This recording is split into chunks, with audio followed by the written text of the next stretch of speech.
what you do with any ride, any long ride, or even if you want to link it to like life in general, breaking it down into like manageable chunks, looking at the profile, looking at the journey that you're about to embark on and go, actually, I can't do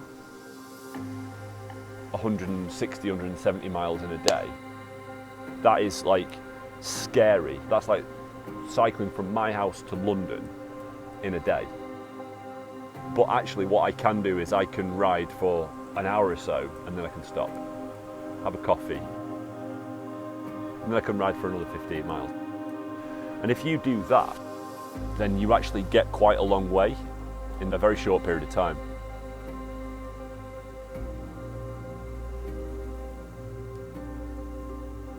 So things like that, you just break it down. You can actually get quite far, quite quickly, if you just break it down into little manageable chunks.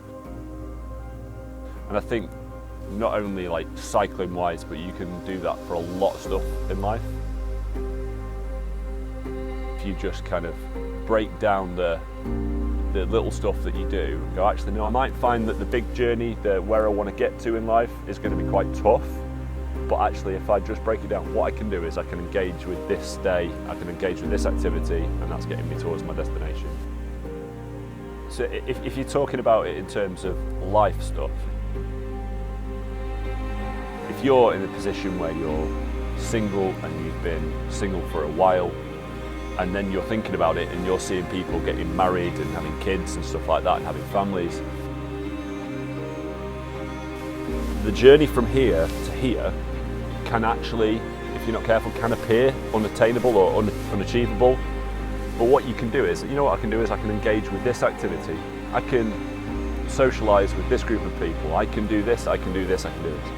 You can do little manageable things that you can take steps towards that. It's not like a linear, A to B. From us getting from Ullapool to Lochinver wasn't a straight line, and most things aren't a straight line. Often you're having to go a completely different direction to the one that you anticipated.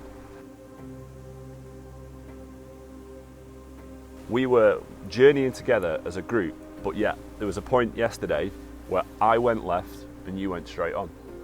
And and you went off and you enjoyed your journey, and I went off and enjoyed my journey and went this way, and we both ended up in the same place. It can take you different ways to get to the same place. Financially, you could look at it, you could be massively in debt, or you could be wanting to get the money for a house or something like that. Well, if you just break that down into what I can't go from where I am right now to getting a mortgage, what can I do is I can engage with the activity of I can cut this out, or I can put this money in there, or I can do this. You can do little things to build yourself up towards that goal.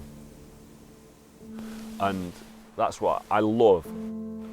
I love the fact that sport, and cycling being a good example, you can link sport with life.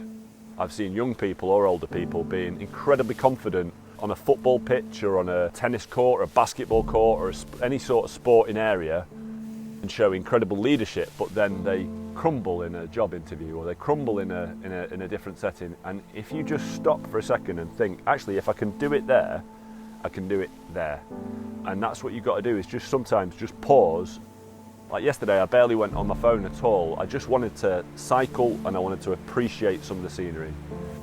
But it helps you kind of focus. It gives you a little bit of perspective, especially when you've got beautiful mountains and stuff like that. You feel incredibly small, and it just reminds you, it brings you back, grounds you a little bit. I actually only started properly cycling 5 or 6 years ago. My initial start point for cycling was team. I find cycling really great in the fact that I like to go out cycling on my own, not as part of a group. What I think this has reminded me of, what we've done, is you're not meant to do it on your own all the time.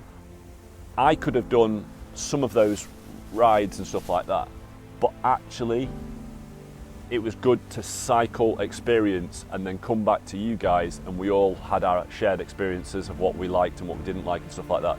So as much as I loved cycling on my own, I love the feeling of getting somewhere, the sense of achievement.